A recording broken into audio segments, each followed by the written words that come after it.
Namaste everyone, welcome to a Hindu Insider series, and this is the episode 6, and this evening we are going to talk about seeking divine through arts. And wait, we are not just going to talk about seeking divine, we are also going to show you, demonstrate how performing artists seek the divine and express their devotion. And this evening, we're going to look at various aspects of the Natya Sastra. So, joining me this evening, we have first Arun Iyer. Arun Iyer has learned Carnatic vocal and Miranagam.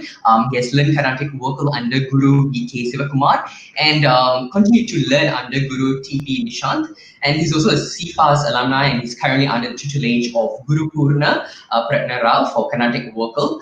Arun has also won the top prize in the National Indian Music competition organized by the National Arts Council, Singapore in 2017 under the guidance of his guru, Tripunithura Srikanth. He's also the recipient of the Best Student Award for Mrittagam at CFAS in 2019. Welcome, Arun. Next we have Rajalakshmi Nageswaran. At the age of 9, she started learning Carnatic vocal from Guru B.K. Sivakumar, disciple of Dr. N. Ramani. Under his tutelage, she won the Best Student Award at CFAS, Singapore Indian Fine Arts Society in 2012. She then continued learning from Guru Purna Pratna Rao, son and disciple of Sandhya Vandanam Srinivas Rao, and Guru T.P. Nishant, disciple of P.S. Narayana Swami. She has also been awarded the diploma in Carnatic vocal in the year 2016 by CFAS. She's presently under the tutelage of Guru Purna Pratna Rao. She has also performed a concert at the Music Academy in Chennai in December 2017 as part of the CFAS Festival of Music and Dance in Chennai. Next, we have Keerthaneeya Sundaresh. She's the final year student of Bachelor of Fine Arts, Bharatanatyam, at the Annamalai University. She has won the Best Performer Award from Karur Natyananjali and the Best Talent Dancer Award from the National Classical Dance Academy. She has also won the Krishnamurtha National Award as well. She currently runs a dance school named Sri Mudra School of Dance in Palakkad, and she has been learning Carnatic music from Mrs. Nanina Mige in Coimbatore. And last but not least, we have Karthikgayan. He began his dance journey at 18 years old at Republic Polytechnic under the guidance of Kavita Krishnan. He then moved on to pursue Bharatanatyam under V. Balakrishnan, and in 2014, he joined Omkar Arts. He has performed under the guidance of Sri Devi Sivaraja Singham, Rama Vaidyanathan, Ajit Bhaskaran Das, Srimad Sita Chandrasekharan, and Dr. Lavanya Balachandran. Karthik has also performed in Esplanade, temples, and in various TV programs. He pursues a noble career as a special education teacher as well. Welcome, all of you. How are you guys doing? Good. Good. Karthik, how's COVID? Are you coping with the phase 1 of the circuit breaker right now? Coping quite well. Now we have to get used to going out of phase 1. Arun and Rajalakshmi, how are the both of you? Are you back in school or what are you guys doing? We are doing home-based learning, my brother, and right. I finished my engineering. Yes. Okay, and that's great. And Keerthaneeya, how are you? I'm fine. I'm good. So I'm in Palakkad now, Kerala, in India. So here it's like COVID everywhere. Yeah, and I really hope we really get well soon and everything returns to normal, or at least to the new normal, hopefully. Yeah. Thank you so much to all of you for accepting this kind invitation to be part of the Hindu Insider series. Once again, viewers, this Hindu Insider series is targeted at Hindu youths to broaden their perspectives, or rather to broaden their knowledge appetite, to learn more about Hinduism. And today we're going to talk about Natya Sastra, and not just talk, we're going to demonstrate lots of beautiful performances for you.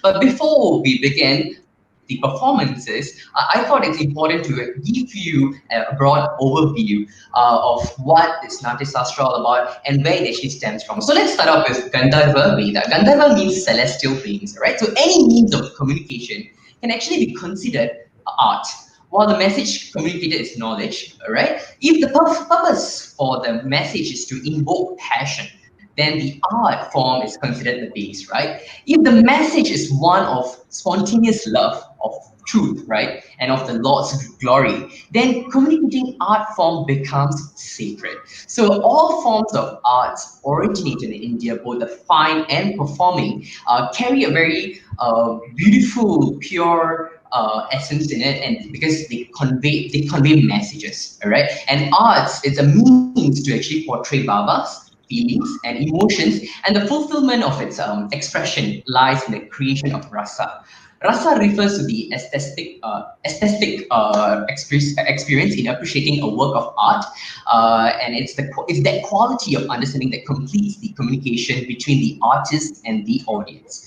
And this reminds me of a beautiful verse.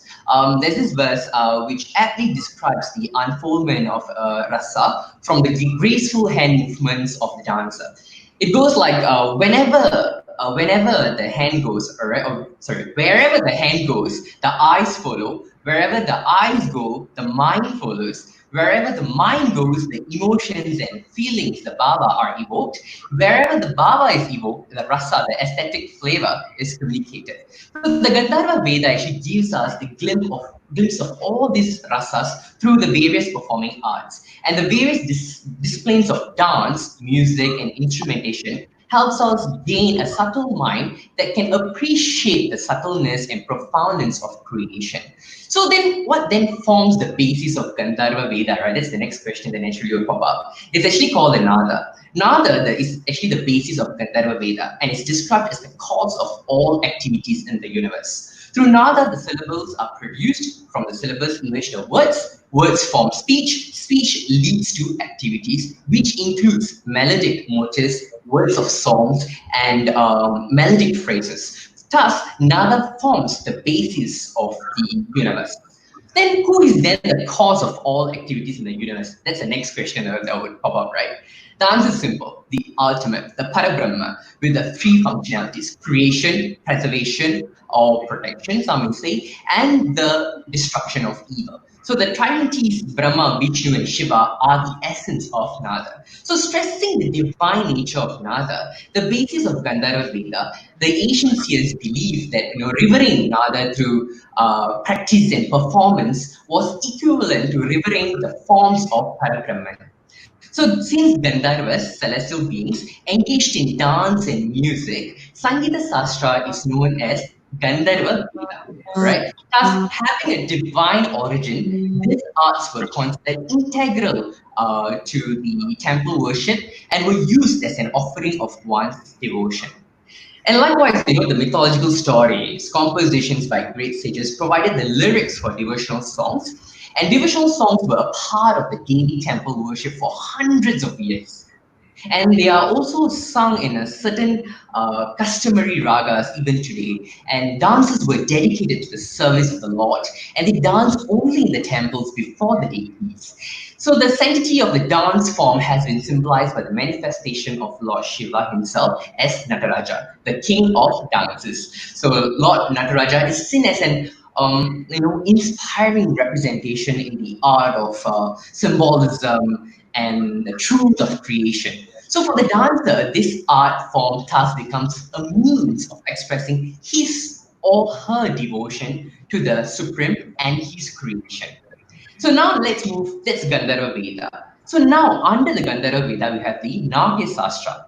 Sangita is commonly understood as music today. But actually earlier, Sangita meant not only vocal and instrumental music, but it also meant bhatya, percussion drums, and nritya, dance. So the Sangita Sastra refers to a body of literature, and it actually unfolds the knowledge of the Gita, the bhatya, and the nritya.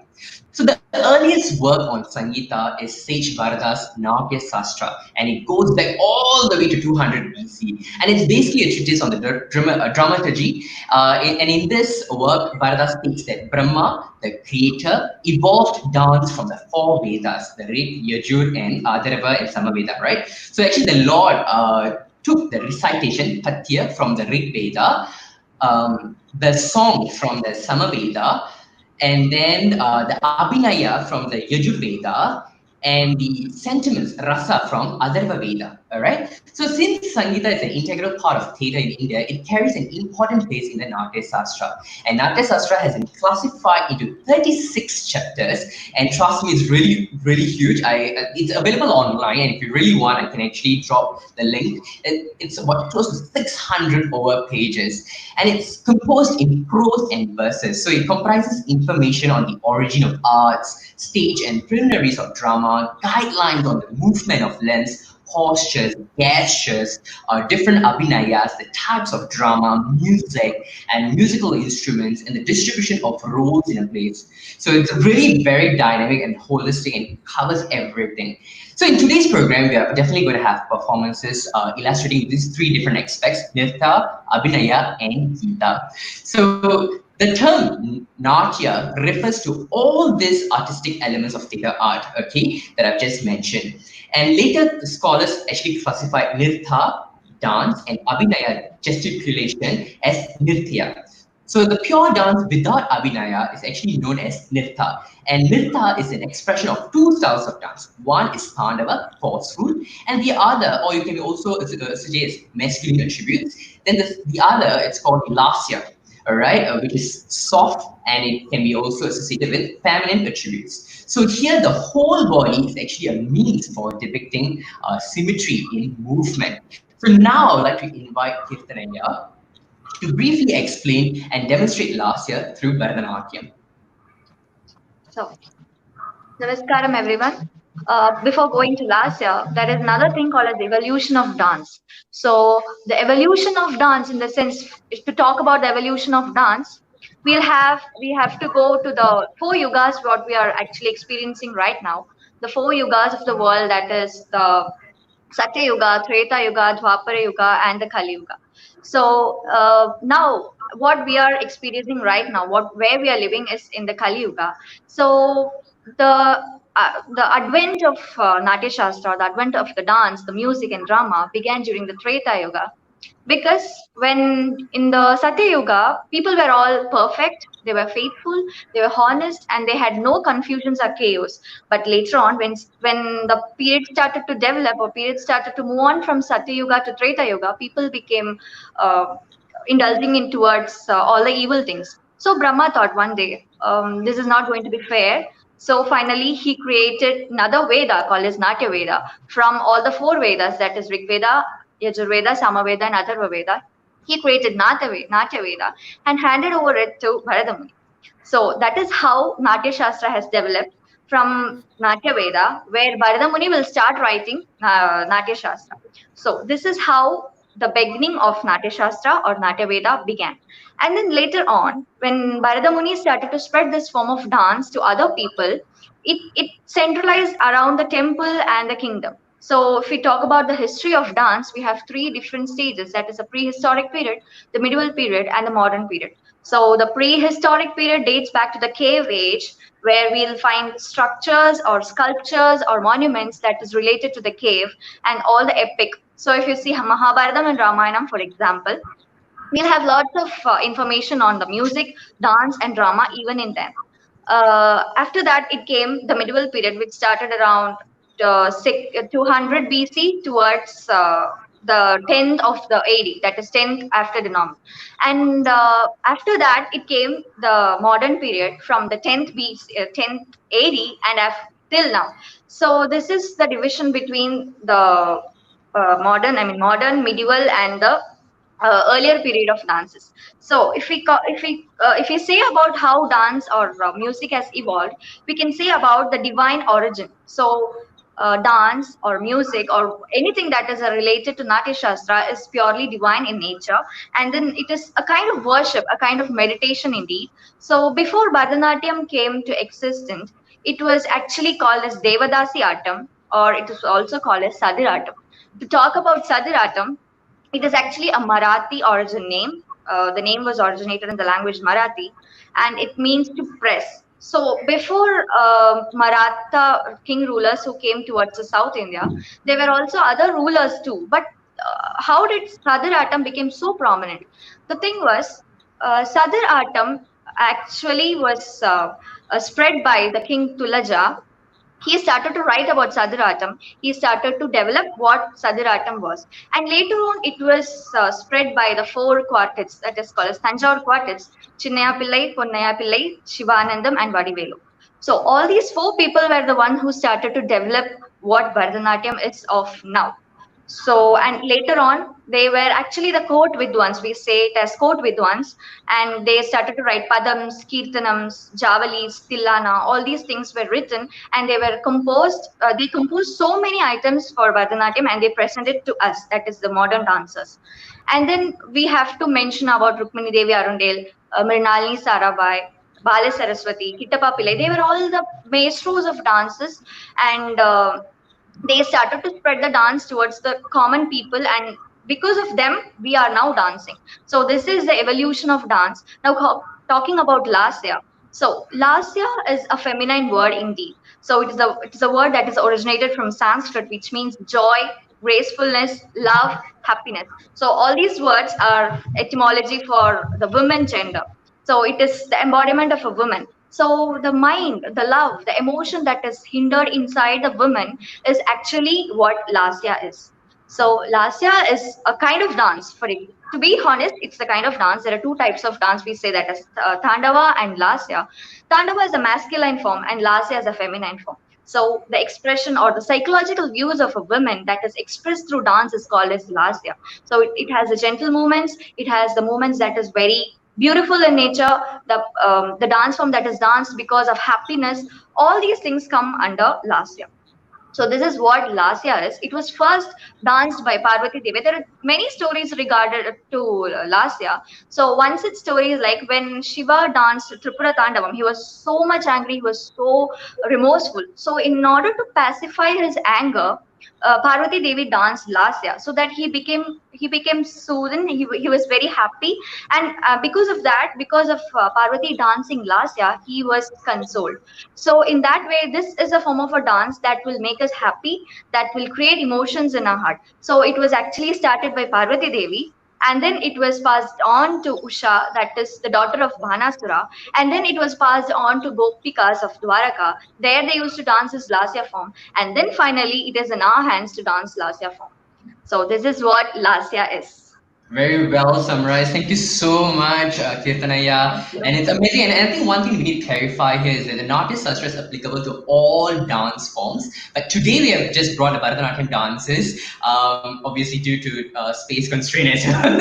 I mean, space constraint within the screen and also some other limitations. So therefore we have Bharatanatyam today. But obviously if there's given an opportunity, we would definitely like to feature other dance forms as well. And of course, the Tandya Lasya is applicable therefore to all dance forms, including Kathak, Kuchipudi, and Mohiniyattam, and etc. So now you're going to perform for us a beautiful Lasya, and maybe share the item with us before you perform.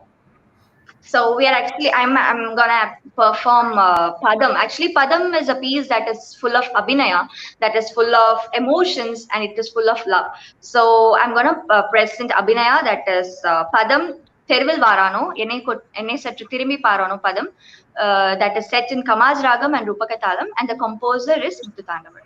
So I'll present the Lasya, a kind of Lasya to you, just for an example of Lasya.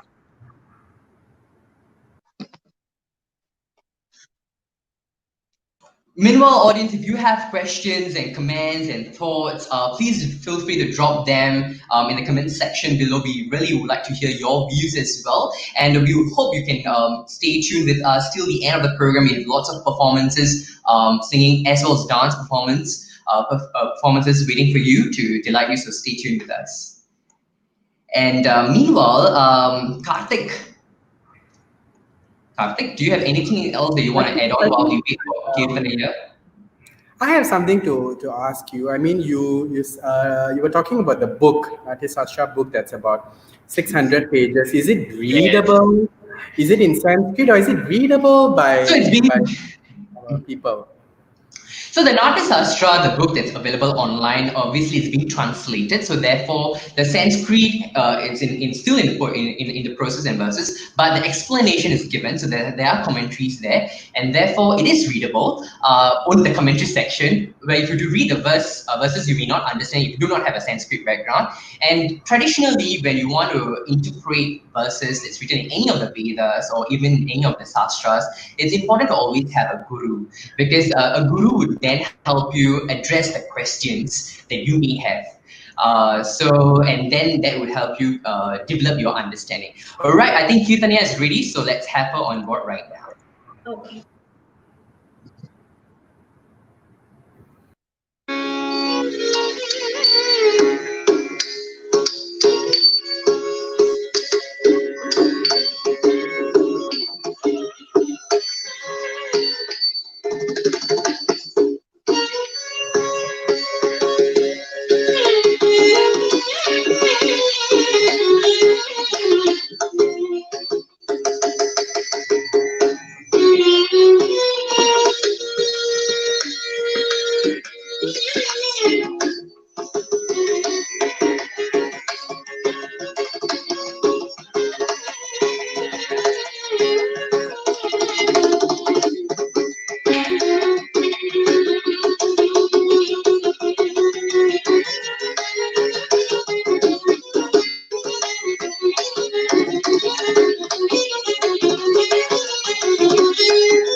தெருவில் வரணும்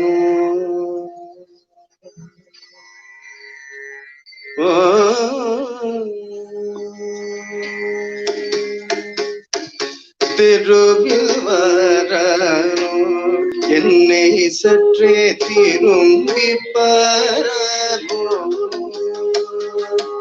தெருவில் வரணும் என்னை சற்றே திரும்பி பாரணும்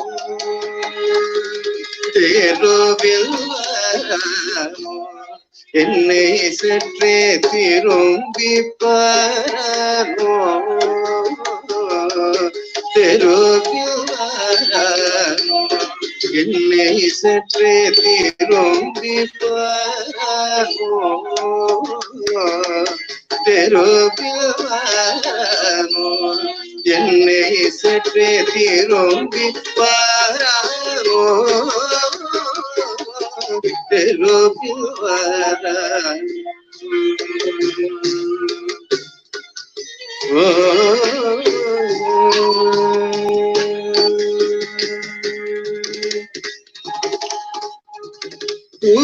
உருவிலியோடு திரிபுரத்தையும் உடன் எரி செய்த நடன உருவிலியோடு திரிபுரத்தையும் உடன் எரி செய்த நடன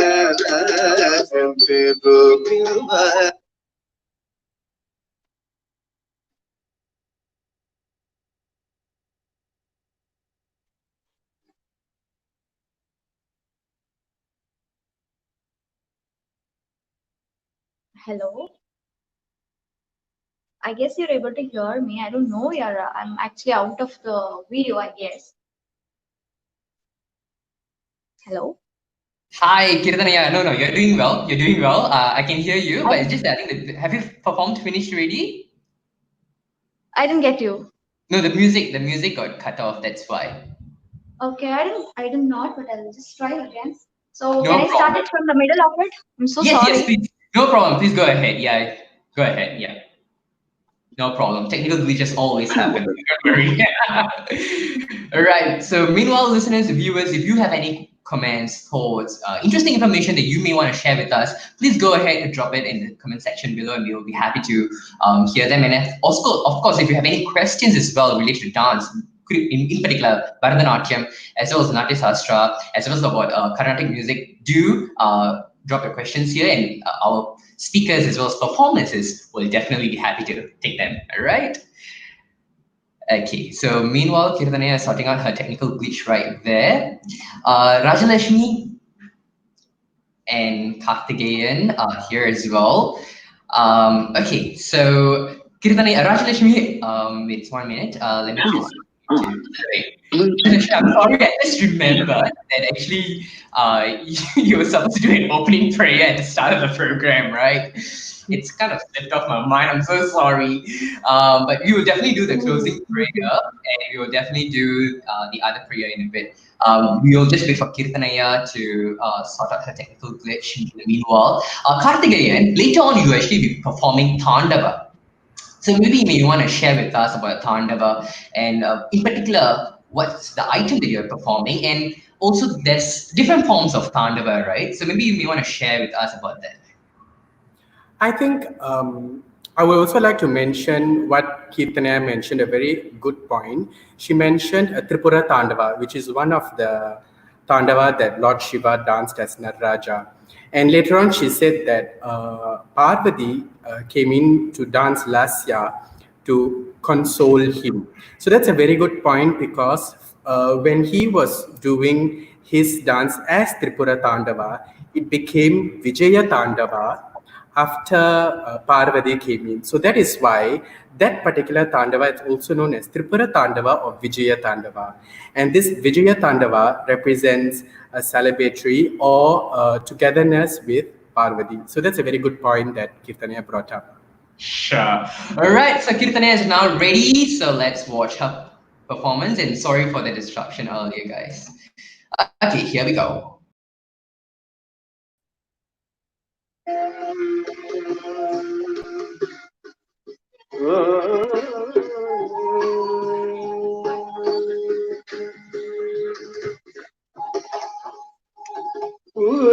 உருவிலியோடு கிரி புறப்பேயும் உடன் எதி செய்த நடன உருவிலியோடு கிரி புறப்பேயும் உடன் எதி செய்த நடன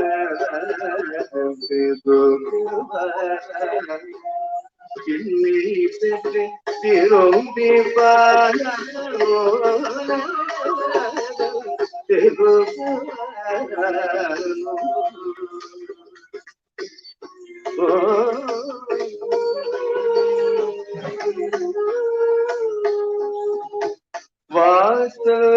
வாசமுனியானோ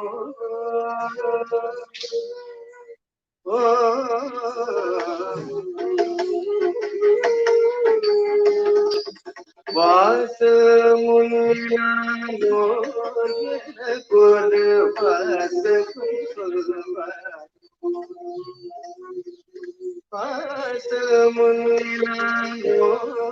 எனக்கொரு வாசகம் சொல்ல நேசமாய் உள்ளே கரல் வைத்த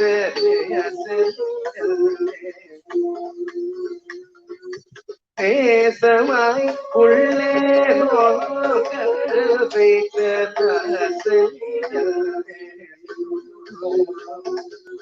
தேசிய நம்பல மாடல் நடம் போதி தேவாதி தேவன் சீதம்பர தேசிய நம்பல மாடல் நடம் போதி தேவாதி தேவன் சீதம்பர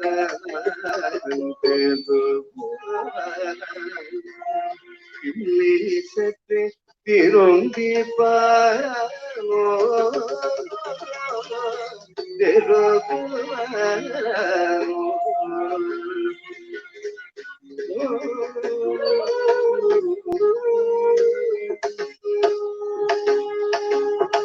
போது போகதில்லையே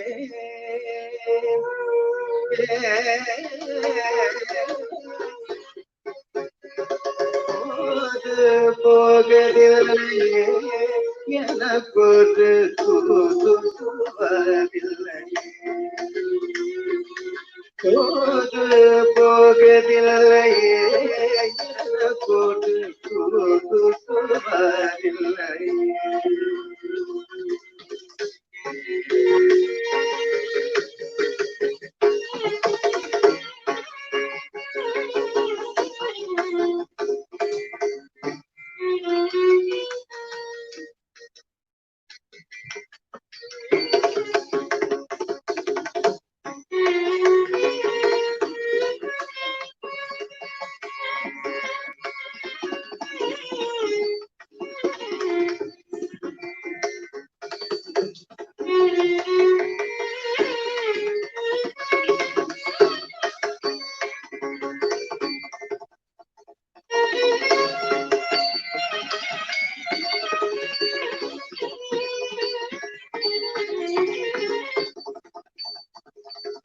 போது போகவில்லையே எனக்கொரு தூதுவாரில்லையே தீதறிந்தேன் இல்லையே என் மேல் குற்றம் யாதொன்றும் இல்லையே தீதறிந்தேன் இல்லையே என் மேல்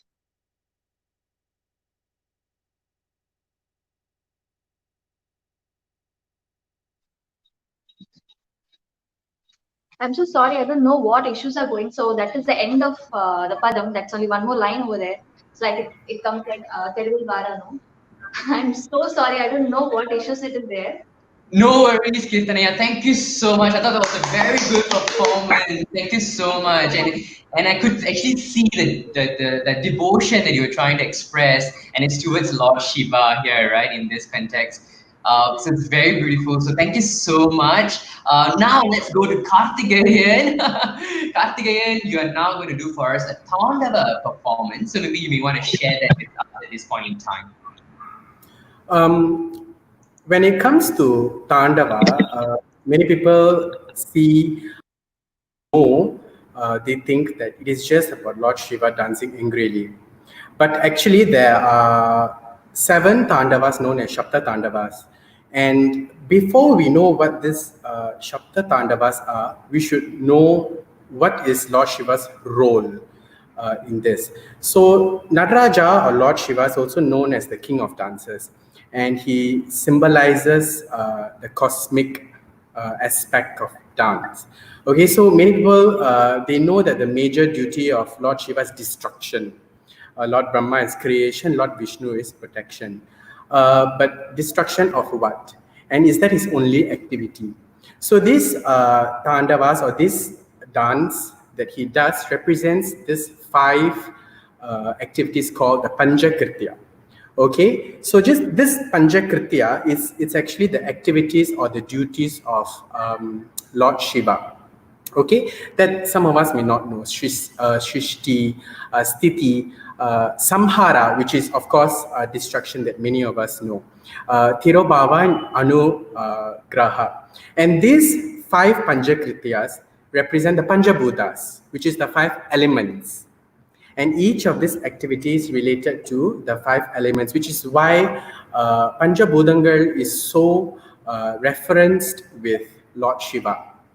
Okay, so and these 7 Tandavas, Shapta Tandavas that he has done, represents and reminds and reassures the devotion and divinity and faith that we are supposed to have in Lord Shiva. So these Tandavas usually come at a point where faith is lost, or when evil has taken over goodness, and he brings up a Tandava to restore this faith, to remind us humans.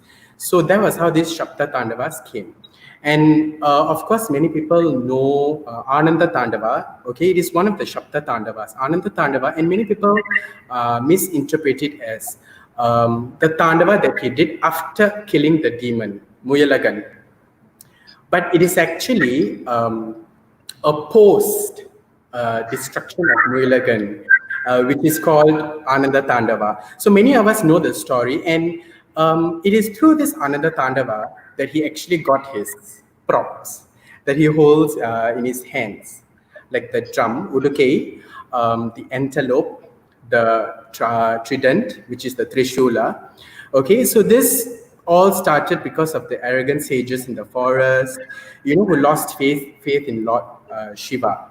So from the sacrificial fire, they sent items to destroy him, which were the Damaru, snakes, Trident, tiger, which is why he took the tiger skin and wore it on his body. Okay, skulls and all this. And that's when the last was Muyalagan demon, which he stepped on Muyalagan and carried his leg. Okay, and after that, Adisesha heard this story from Lord Vishnu and requested Lord Nataraja to do a Ananda Tandavam. And Lord Nataraja said, come to Chidambaram Golden Hall and I will dance for you. That is how Ananda Tandavam was formed. And Anand Tandava is also one of the Tandav that I will showcase today as well. And of course, the 6 other Tandavas include Sandhya Tandavam, which was the dance that he did during twilight, or also known as from day and when night is coming in. As a form of protection, he did the Tandava, Kali or Shakti Tandava. Many people think that it was the enmity or the jealousy between both of them, but it's actually just to show by Shiva and Kali that creation requires equality. And both their energies are required for creation, that men and women are equal. And of course, Vijaya or Tripura Tandavam, Keerthaneeya told very well. One interesting thing about Vijaya or Tripura Tandavam, I mean, of course, the city of Tripura had 3 demons. But one interesting thing is that these 3 demons were actually the sons of demon Tarakashara, which was killed by Lord Murugan. So it's actually a hereditary, they would say, Ashura lineage. So when they were in Tripura, these 3 cities, Lord Shiva didn't just randomly appear and kill them. Of course, in Tiruvil Varano, there's one line that also where just by his smile, உருவிழியோட திருப்புறத்தை உடனெரித்த Natarajan. Yes, so it's quite coincidental of how our topics are matching, Keerthaneeya. You know, of course, with one smile, it is said that that smile destroyed the city of Tripura. But how did he get there? So through this Tandava, representation, he got there by using the earth as his chariot, the suns and moons as wheel, Lord Vishnu as his arrow, and Adisesha as his rope.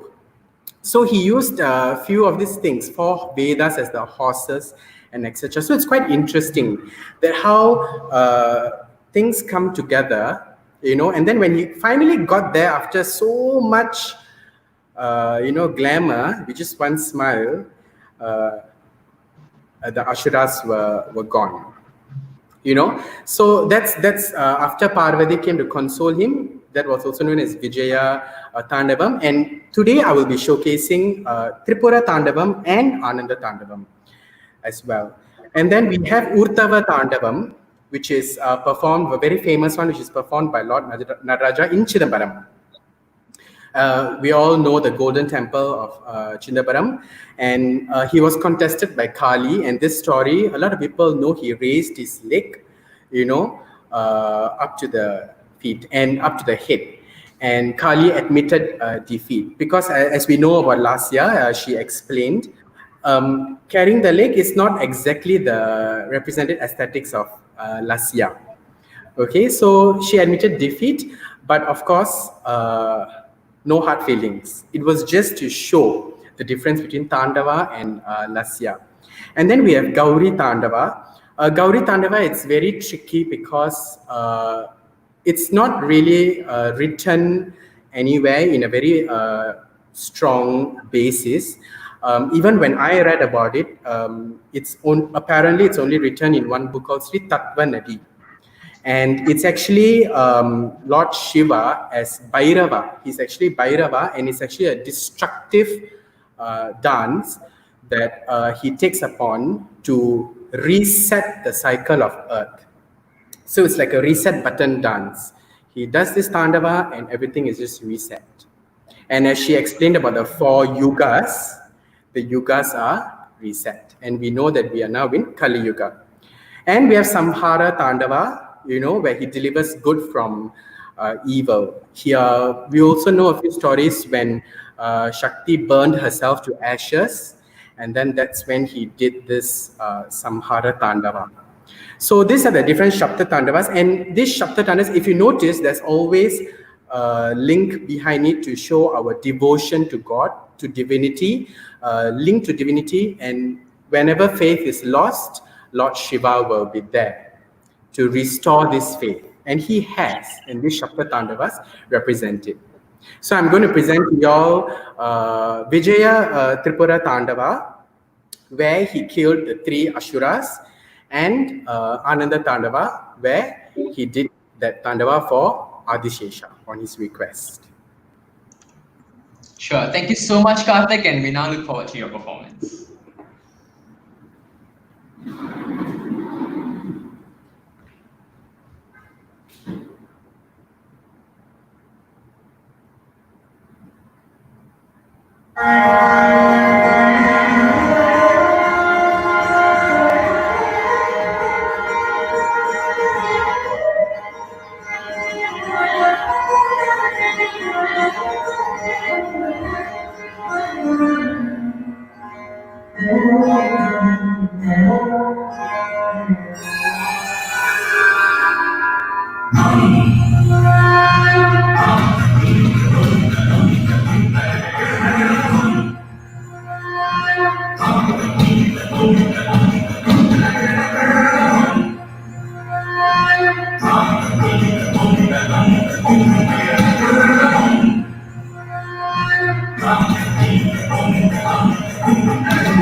Very well done, Karthik. It's so beautiful, and I can really see that the stamina and the masculinity is so.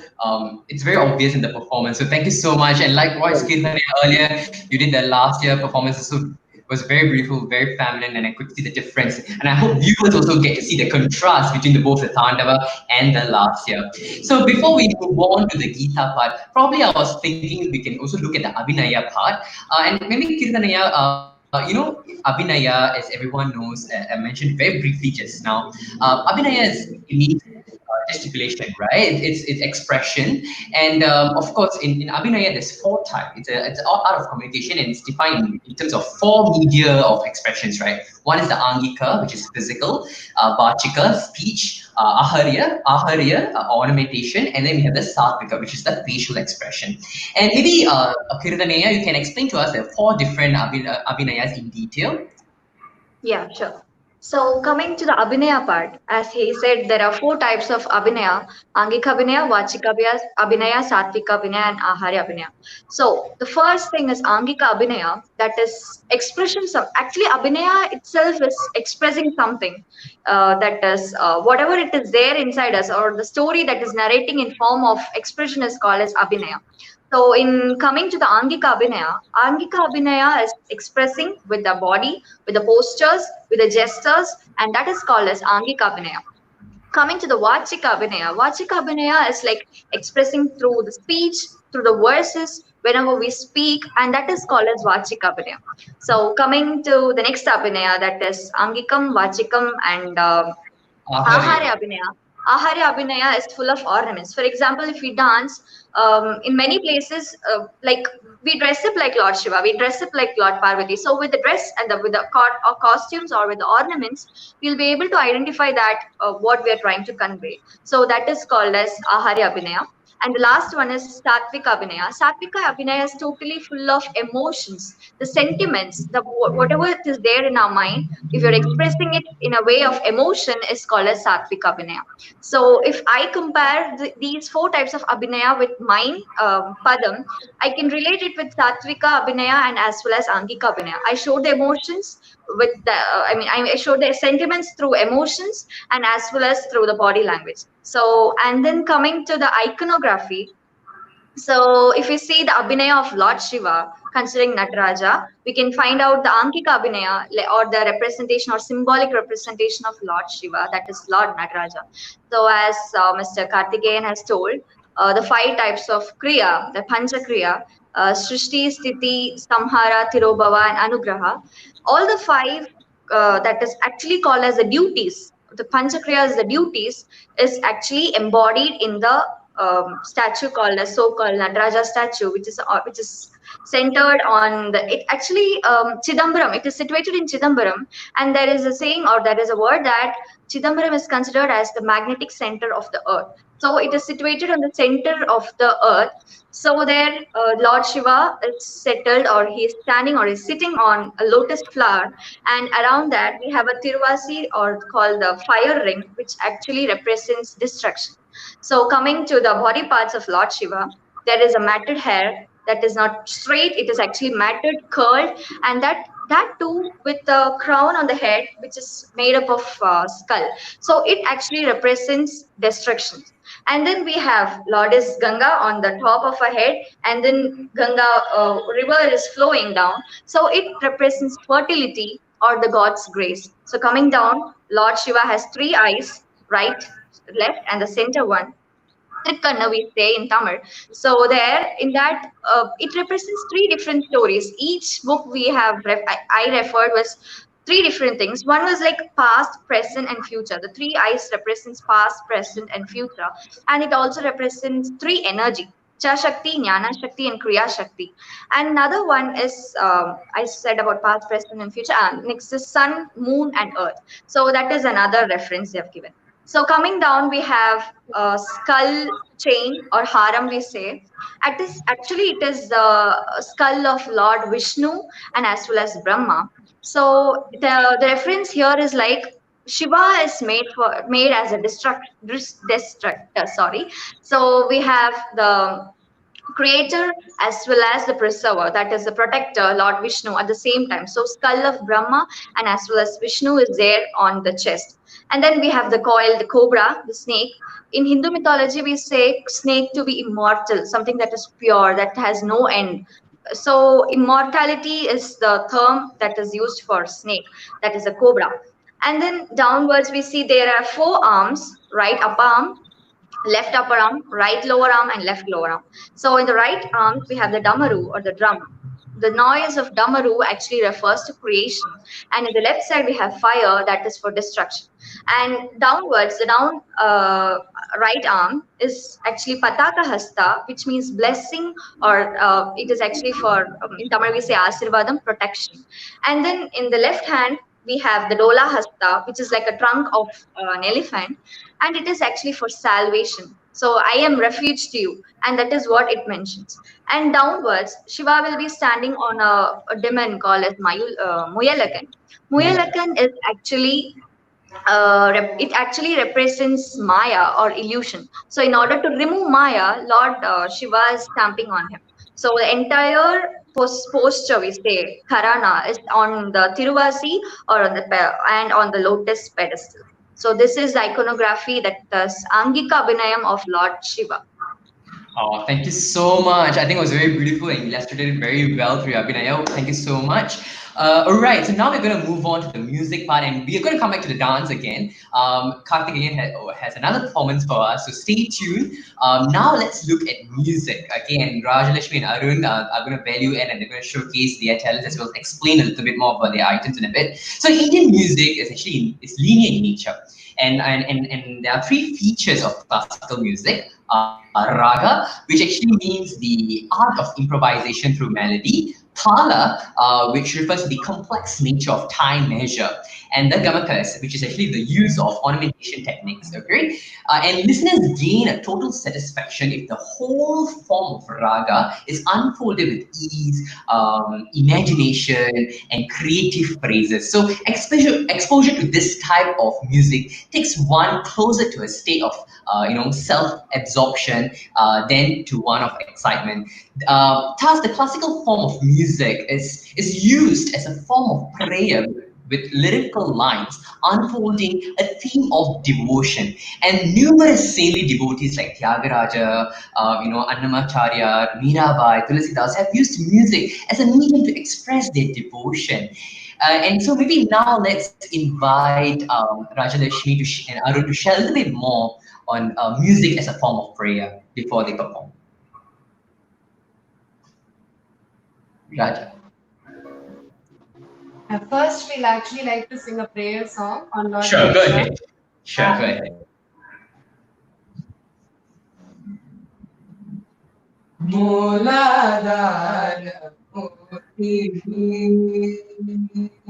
Mooladhara Murti, Rajamogane Charanam Punad Upaya Charanam Mooladhara Murti, Rajamogane Charanam Punad Upaya Charanam Mooladhara Murti,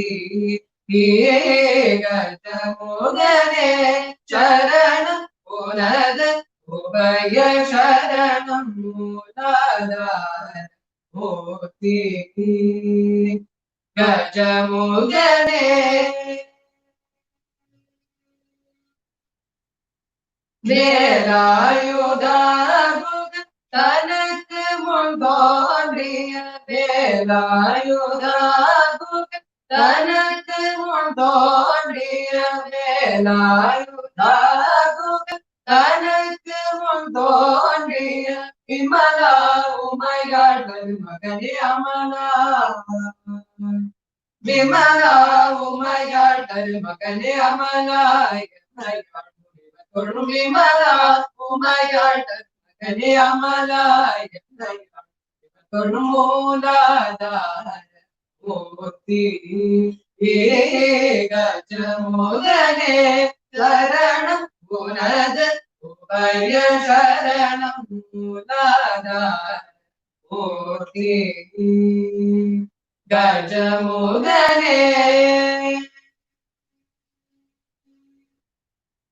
Angudam Vayarugam Vayarta Chane Siritale Kodum Angudam Vayarugam Vayarta Chane Siritale Kodum Anbatum Bamdudaida Perimbam Tarumaradatun Bamdudaida Perimbam Tarumarada Dune Buri Pranabaka Ganapadiye Dune Buri Pranabaka Ganapadiye Mooladhara गजमुदने शरण गुणद उपय शरण मुदादा गजमुदने.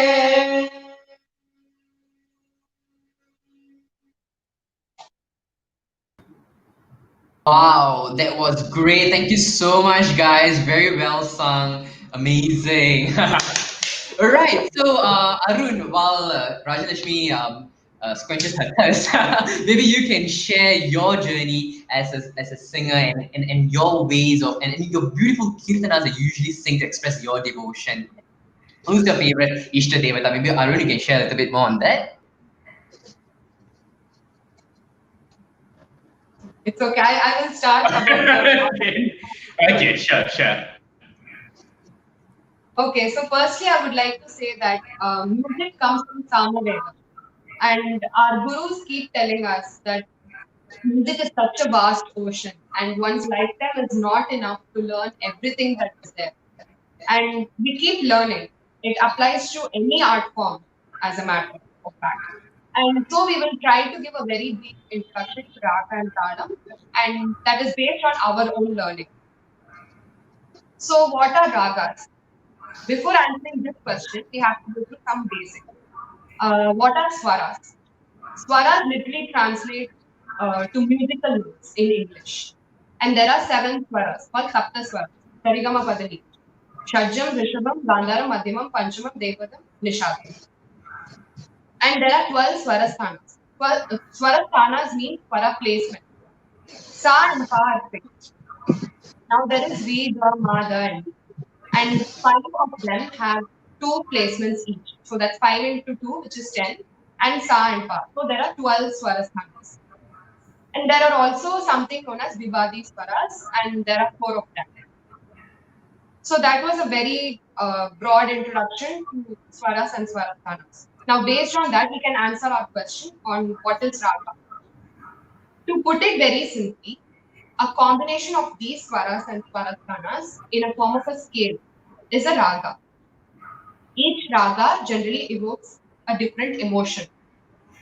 And looking at this from a scientific point of view, each swarasthana is nothing but a particular frequency of sound. And each frequency, when produced, causes a certain vibration to be felt. When these frequencies are arranged in certain patterns, they produce and evoke a certain desired emotion. Scientifically, it is proven that music has healing powers. It definitely makes us feel relaxed and reduces our stress levels. Our body releases dopamine, which plays an important role in our cognitive, emotional, and behavioral functioning. So, therefore, each raga evokes a different feeling, and one can express as well as experience these emotions like bhakti or devotion, shringara or love, sadness, happiness, etc. to these ragas. The first prayer song that we sang just now on Lord Ganesha, it is in Raga Hamsadvani. Hamsadvani, Atana, Gambhira Nate, etc. These ragas give a very bright and joyous and brisk, majestic mood. There are ragas to depict sadness or pathos, like Subhavantorali, Mukadi, Ahige, etc. Then there are ragas like Riti Gaulai to express Shringara.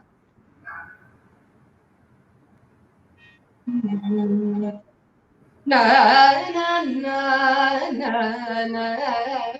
na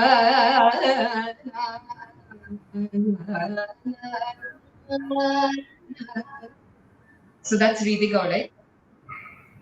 Then Bhakti and Karuna Rasa, they can be expressed through ragas like Saramati, Charukesi, Chakravagam, Kiravani. Kiravani, both will be performing later. So you can see through that. Then ragas like Ananda Bhairavi, Madhyamavati, they denote auspiciousness.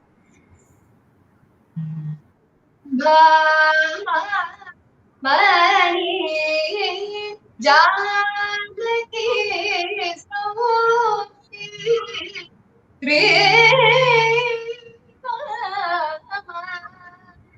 So that's Madhyamavati. And I would also like to share an experience that I had. I visited Bhuvaneshwari Amman Temple in Pudukkottai in India. That was about 2 years ago. And that time I was suffering from a very bad cold. But I have this habit of visiting each temple and singing kritis on praise of the presiding deity there. So here I sang kritis on in the praise of goddess Amman, and one of the kritis that I sang was Ananda Vritakarshini, which is in the ragam Amritavarshini. So it is a general belief that if this raga is sung properly, it can bring about rainfall in that place. And after I finished singing that song, it started to rain there. And that felt really divine, as though like God had answered my prayers. That was a very divine experience. So now we can move on to Tala. Okay. First, Shruti Mata, Laya. This means that Shruti is the mother of music and Laya or Tala is the father of music. Just as Shruti is important for music, so is Tala. Talam, we can define it as the beat, or in Western music is known as a metronome. Now, Talam has 6 main parts. These are Lagu, Dhritam, Anudhritam, Guru, Lutam, and Kakapadam. As the first 3 are the most commonly used, I will talk about them. Lagu is one tattu or clap, followed by finger counts. Dhritam is the clap followed by a beach or a wave. Anudhritam is just a clap. There are 5 jatis. Jatis determine the duration of an aksharam of the lagu. They are Chaturusra, Tisra, Khanda, Mitra, and Sankirna. Chaturusra is 4 counts, Tisra is 3 counts, Khanda is 5 counts, Mitra is 7 counts, Sankirna is 9 counts. So based on this classification, the 35 tala scheme can be introduced. Now there are 7 types of talas. They are known as the Sabda talas. And there are 5 jatis. So 7 into 5, we get 35. And we can combine each talam with the jati, and totally we get 35 talam. And I think it's very interesting because is this at this point in time, I think we should also mention that how dance thalam is so important, and in fact, a lot of the entire Margam performance in Bharatanatyam, each item also looks at the different numbers, right? Like maybe Karthikgayan and Keerthaneeya, you'll be able to resonate with that as well, right? Like if I'm not wrong, Alaripu comes with the three beat thalam, right? Trisha Alaripu, and then you have even Shabdam, which goes at seven thala. So maybe for the fun of it, Arun, can you actually do a sample of a 7-beat thala, and we all just try to do it together, and maybe viewers can also join us, and we can do together thala just to spice it up. Okay, maybe Arun can just do a demonstration of a 7-beat thala. 7-beat? Yeah. Can you see? Yes. Yes, I can hear. 1, 2, 3, 4, 5, 6, 7. 1, 2, 3, 4, 5, 6, 7. 1, 2, 3, 4, 5, 6, 7. This is known as this is 7 aksharams. So this is also can be said as Tisra Jadi Tirpadadam. That is one of the talas, 35 talas. Sorry? Okay, now let's move on to the performance segment. And then for your performance, you're going to have 2 kirtanams, right? Maybe you want to explain to us the first kirtanam, which deity is it targeted at, and what's the verses, the meaning of the verses, maybe just very briefly. Are you able to hear us? Yes. Okay. Yes. So before we actually want to go about the performance, before that, I would like to talk about a few great people who have attained God. Sure. Music. I really want to share about that. Sure, so, go ahead. Nayamars who sang Tevaram in praise of Lord Shiva. Then there were also Arvats who sang Pasurams in praise of Lord Vishnu. There was Mirabai, as I mentioned previously, whose only thoughts were of Lord Krishna, and Andal, who wanted to marry none other than Lord Vishnu. There was a pre-trinity like Purandaradasa, Bhadrachala Ramadasa, Annamacharya, etc., who sang only of Lord Rama. And the trinity included Tyagaraja, Muthuswami Dikshitar, Shyama Shastri. And we worship them for their devotion to the gods and their tremendous contribution to music. Tyagaraja, in his very famous Kriti Mokshamu Galada, says, Sakshat Karani Sadbhakti Sangeeta Jnana Vihinulaku Mokshamu Galada, which means moksha means salvation. So, which means also attaining God's feet. He says, is the state of supreme blessedness, which is moksha, attainable by anyone who has not experienced the profound ecstasy of devotional music. So he says you can attain moksha only through devotional music. So now we will present the two kritis for you. Sure. Go ahead.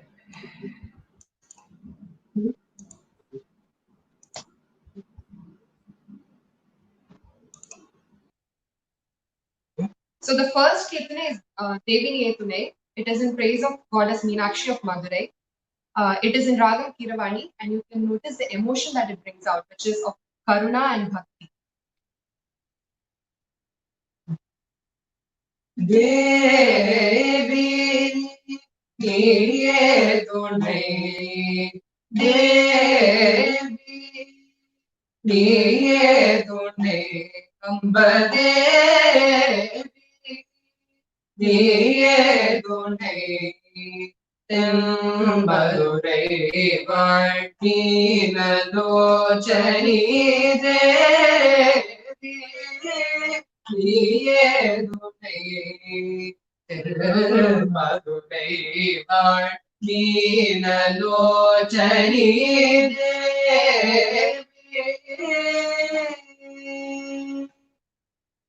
Devadi Devan Sundaresam, Devadi Devan Sundaresam, Chittam Gavagopala Sundari, Devadi Devan Sundaresam, Chittam Gavagopala Sundari Amba Devi Niyetune,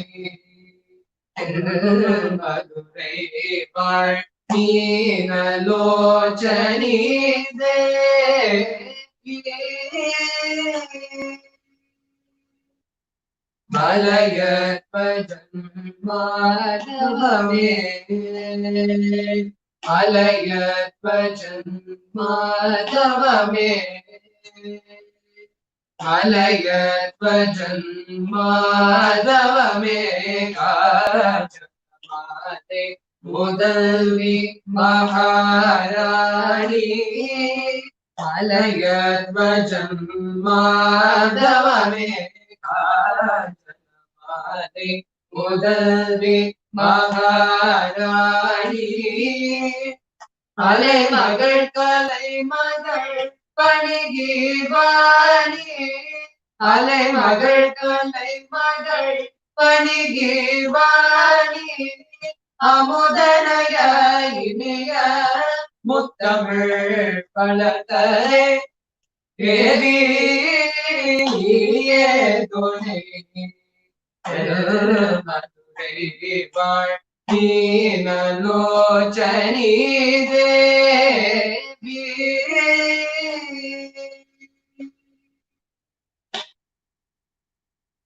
So now we will be singing Gana Murte, which is in praise of Lord Krishna in Ragam Gana Murte.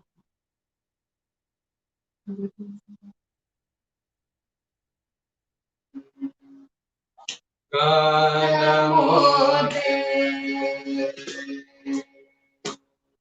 Gana Murte, Shri Krishna Venu Gana Murte, Shri Krishna Venu Gana Murte, Shri Krishna Venu Gana Lola, Tribhuvana Pala, Pai Gana Murte, Shri Krishna Vinodanandona Tribhuvana Pala Vaina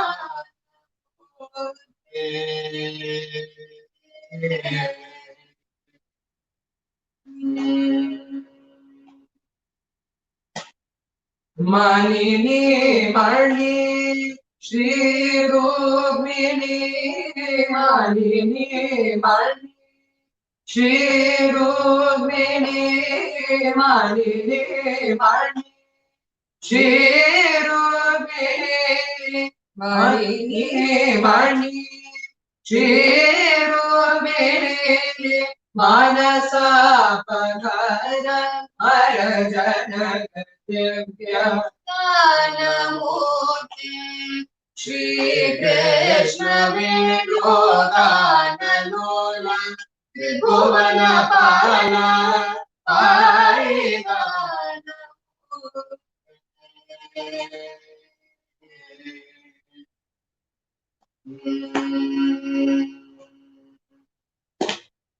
Navaneeta Chorananda Sati Shona Navaneeta Chorananda Sati Shona Navaneeta Chorananda Sati Shona Naranetra Dheera Narasimha Shura Navaneeta Chorananda Sati Shona Naranetra Dheera Narasimha Shura Navamekateta Nagajasata Navamekateta Nagajasata Narakanta Kata Nadadyaga Rajagana Murti Shri Krishna Vinodanandona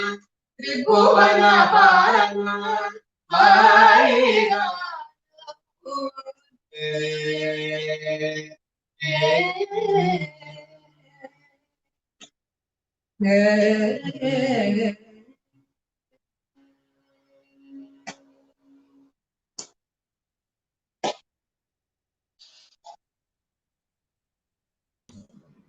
Fantastic performance, guys. Very, very beautiful. Thank you so much. I think the two kirtanas were so beautiful. I think at this point in time, we should also acknowledge our viewers who have actually dropped their comments right here.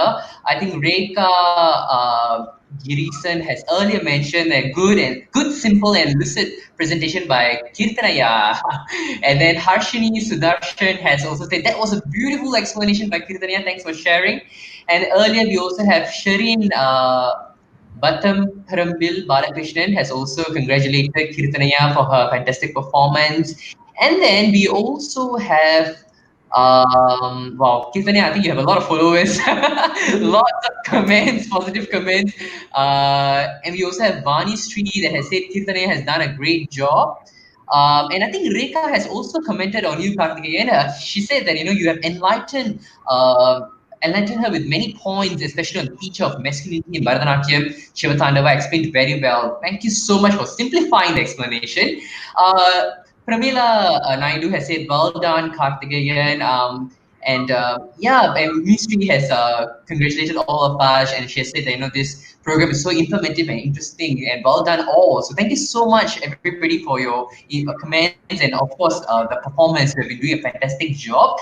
Now I think earlier, Rajalakshmi shared that how music is used even as a means to attain moksha, and I remember reading this very clearly in the scriptures. They actually say that music is looked upon as a means for gaining all of the four purusharthas, which is actually the human goals, dharma, artha, kama, and moksha. And I think this is also applicable to dance for that matter. And in particular, it says those the one who an artist who performs in praise of the Lord gains punya and also inner purification, and that's dharma. And the artist is always rewarded by the state as well as the people. And thus, dance and music, it's also a means of artha. Artha means wealth, and music actually provides an aesthetic pleasure viewer as well as the listener. And so it's for desires in a way, which is called karma. And ultimately, it's also it's a means of self purification as well as self-absorption. And so with all these qualifications, one can actually gain knowledge of oneself, and therefore, dance and art are directly a means of attaining moksha. So thank you so much, Lakshmi, for bringing that point. I think it's a very pertinent point.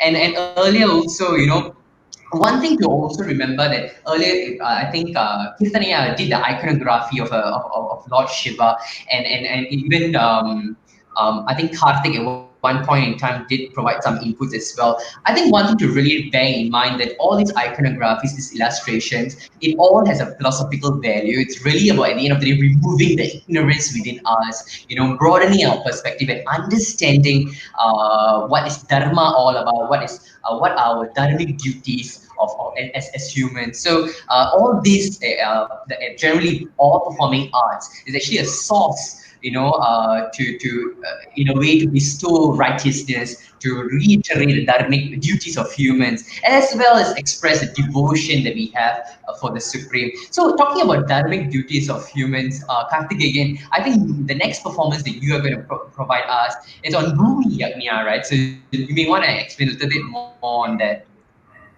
Yeah, the next item that I'm going to perform, it's actually a Bhumi Keerthanam. But this Bhumi Keerthanam is it's a relevant current day piece. It's not a traditional piece that was choreographed a long time back. It's actually to send a social message, and also to show the different ways of showing our divinity, showing our devotion. And what do we mean by karmic duties? And how do we do that, as humans? So, which is why the Vedas have introduced to us this thing called Panja Mahayachnas. Panja is generally known as number 5, and it is known to give us inner purification, and also known as sattvic karmas. So, we are strong believers of karma, and there are many ways to show devotion and to attain sattvic karma. And the first of it is called Deva Yajna, which we are all actually subconsciously, without our knowledge, we are doing it daily due to the cultural upbringing of our family. Deva Yajna is actually any form of worship, which it can be idol worship, it can be going to the temple, meditation, yoga, any form of Deva worship, any god. This is one of the yajna or daily ritual that is in our Vedas. Also, Pitru Yajna is prayers to our parents, forefathers, our ancestors, Annayum Pidavu Munnari Devam, Tai Tande Guru Devam. So this Pitru Yajna is trying to tell us that we should treat our parents, give the same service to our parents that we give to God. Because parents are equal to God. And for our ancestors and forefathers, which is why we do Tarpanam Puja. There's a saying that you are lucky to have a meal, one meal now as a human, maybe because post your previous life's death, people ask your family member, someone is doing a good karmic deed for you. So that is a belief for Tarpanam Puja, for our ancestors. And then we have Brahma Yajna, which is prayers to our Guru. Prayers to our Guru, Rishis, Vedas, because like I said, Tai Tande Guru Devam, and rituals like Pada Pujas is to show gratitude to them. And of course, in this modern day, a simple thank you is a way of gratitude, a way of showing our devotion to our teachers and our Guru. And fourth is Manushya Yajna, which means a part of our earnings should go for charity. Or if there is a lack of money, helping others, saying kind words, doing social service. This is also a daily ritual for Sattvic Karma. And lastly, we have Bhuta Yajna, which is the service to earth. the service to plant trees, the animal kingdom. And there is a saying in the Vedas that attempting to not pollute the earth is the greatest service you can do as a Bhuta Yachna.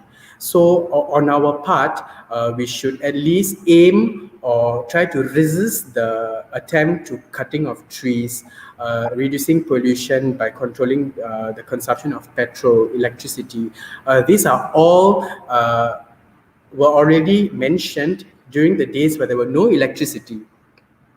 Our duties to do to the Bhumi. So my item is very related to the service that we're supposed to do to Bhumi or Bhuma Devi, and what are the consequences, or what can be the consequences, what have we seen, and it is actually how Mother Nature can lose her patience. We are not saying that she has lost her patience. It is an explorative theme to show what happens if she loses her patience and wreaks havoc.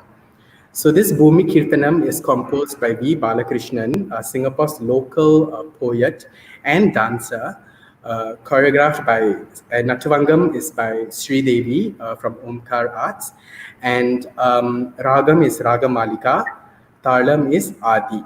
Or relating to what Arun said just now, it is also known as Tripura Talam Chadusra Jadi. Am I right, Arun? Yes, I just love it when music and dance comes together for this sharing. It makes so much sense. So I hope you enjoy Bhumi Keerthanam. Sure. And meanwhile, Sundaresh Ramakrishnan has said, keep going, all well done. And Dhruva Sundaresh has also said, nice performance, Keerthaneeya. And Harita Hariharan Prashant has also said, great in-depth analysis of the two intertwined art forms, music and dance, great expressions and grace, Kirti and powerful Tandav by Karthikgayan. So thank you so much. And now let's watch Karthik's performance, guys.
Wow, I think that was very nice. Great job, Karthikgayan. It was very beautiful. Once again, I think we would like to thank all viewers for joining us this evening, and I think that was a fantabulous dance performance by Karthikgayan to conclude the Nirta and Abhinaya portion. Now let's have Rajalakshmi to do the Mangalam, and with that, signing off is Karthikgayan, Keerthaneeya, and Rajalakshmi. Do you have any final words before we do the Mangalam? Any final words? Who wants to go first? Okay, Keerthaneeya, you have to Okay. unmute. I So think actually, Mr. Karthikeyan's performance, seeing your performance or hearing it, maybe there is a full-fledged fight between Varun Bhagwan and Vayu Bhagwan. It is raining and there is heavy breeze over here. So maybe it is because of your performance. Thank you so much. It was very good. And a special thanks to Mr. Karthik for this great event. And Rajalakshmi and Arun and Yeah. very splendid singing. Thank you so much. Thank Thank you. you. Karthik? I think as audience, we always like to see activity happening with music. But apart from us dancers dancing with music, it's nice to appreciate, sit and appreciate just the musical aspect, without the dance aspect to decorate it. It's nice to see just the musical aspect glow on its own, especially from two young artists. I love Devi Miye Tunai, So I think we should appreciate the aspects on its own separately and then glorify it when it comes together. And then it forms a beautiful rasa that comes out. Yes, that's right. Well said. Rajalakshmi and Arun? Yeah, actually, through dance, I mean, the way they expressed and their actions, their gestures, their all of everything coming together with the music. I think that was very, very beautiful to watch. And now, at least we can understand what they are trying to, convey and express through the art form.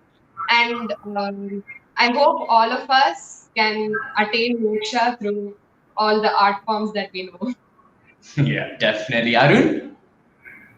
What I would like to say is it's a really really beautiful. Like it's see a dance and actually understand what's going on in the dance. I'm not very well acquainted with dance meetings, and hearing this, I'm enlightened.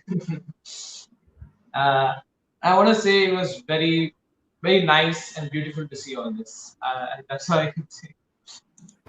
Thank you so much, Arun. So let's just do then a Mangalam and then we can close off this evening's program. Okay, sure. भुजगशायिनो नाममङ्गलम् परमजानकाति कीर्तिम् भुजगशायिनो नाममङ्गलम् परमजानकाति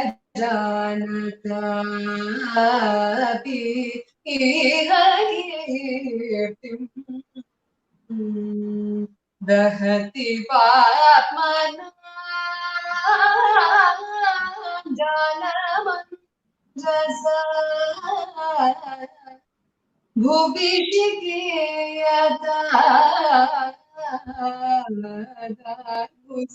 संजयम् दहति पाप्मनां जनमञ्जसा भुवि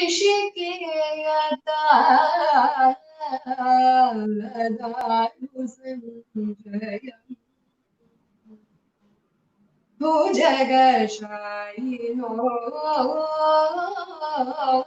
नाममङ्गलम् मङ्गलम्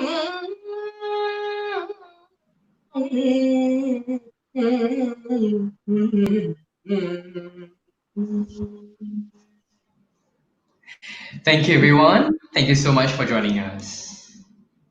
Thank you.